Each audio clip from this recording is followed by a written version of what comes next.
In this chapter, we will cover the key points of your first tack, beginning by piloting your kite.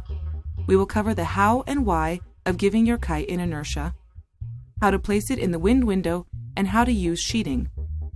For the board, we will learn how to steer it, how to keep your balance, and how to manage your edging. Finally, we will cover the most commonly encountered problems.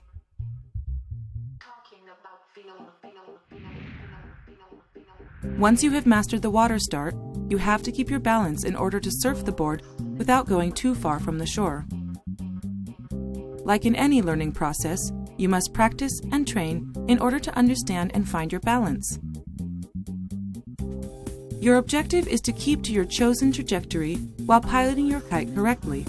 At this point, it would be an advantage to know the rules of navigation, even if your level does not allow you to master them. For this, go to Chapter 17. When you manage your water start successfully, you will be immediately surfing. This is a fairly rapid pace where the board surfs over the surface of the water. There is little or no resistance, according to the Archimedes principle, because the board displaces very little water and becomes quite reactive under your feet. Piloting the kite. Signing your kite to gain inertia after the water start.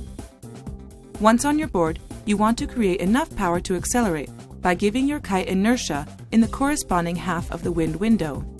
Depending on the power required, your movements will be more or less extensive.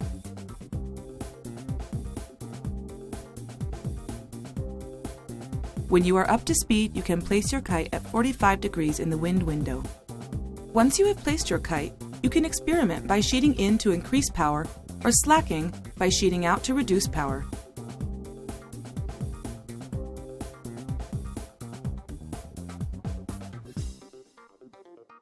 If that doesn't work, sign your kite for more inertia and thus more power.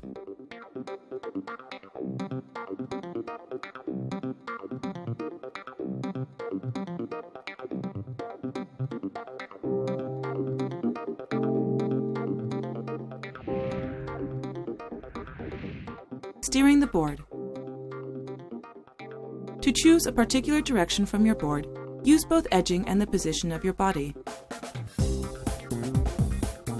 If you stand up and increase toe side edging, then the board is flat on the surface of the water and will tend to go downwind. Conversely, if you increase heel side edging by leaning backwards and putting pressure on your heels, then the board will move upwind.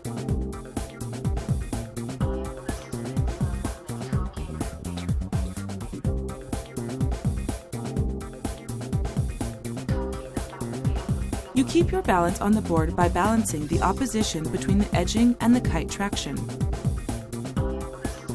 Your body position is critical. A slightly crouched position will put you in the correct position to manage your balance. Keep your kite at 45 degrees while surfing. Balancing your edging to oppose the kite traction. To maintain kite traction, you must oppose it with your board. You will increase or decrease edging to increase or decrease support from the surface of the water. Once you are comfortably seated in your harness, you can increase edging by leaning backwards and pushing your heels down. To reduce edging, keep your legs bent and bring your body back over the board.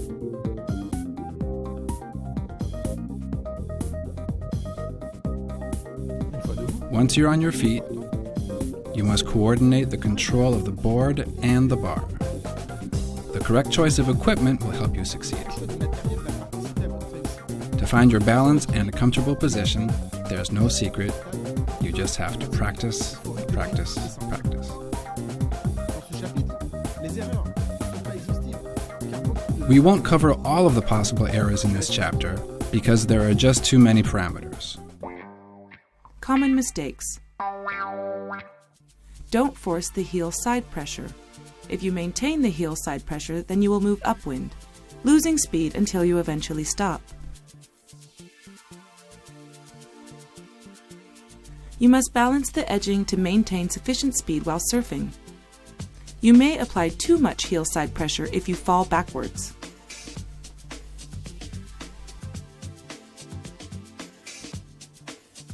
Insufficient kite inertia. If you do not give your kite sufficient inertia after your water start, then you will probably stop. If you are trying to hold on to the bar, then you will not be able to give your kite enough inertia. You could also be flying your kite randomly or in the opposite half of the wind window. If so, relax your arms to pilot your kite correctly, and think about giving your kite inertia regularly in order to obtain constant traction. Too much pressure on one leg. If there is too much pressure on your rear leg, then this will tend to slow you down, impede proper control of the board, and possibly cause you to fall backwards. Keep your balance on both feet as much as possible, keeping your front leg slightly bent.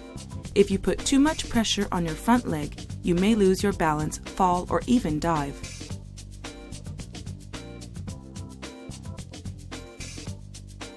Don't go out to sea with no control over your direction and speed.